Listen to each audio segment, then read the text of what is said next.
let's talk bare root fruits. I have here bare root strawberries and bare root raspberries.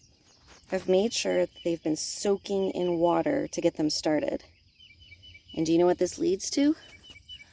A plant like this that already has the beginning of berries starting. So I will be getting my first raspberries only a few months after buying a stick. Seriously, that's how it starts. This is so impressive what these things turn into. So don't be afraid to buy the bare roots. I know they look dead when they come, but I promise they lead to fruit. It's going to be well worth it. And over here are some strawberries that I had previously started just a few weeks ago. These have not been in the ground very long. Also bare roots, and they are already creating berries. Now, the variety helps as well. This particular variety is called a tri-star strawberry, and the raspberries that I showed are a candy raspberry.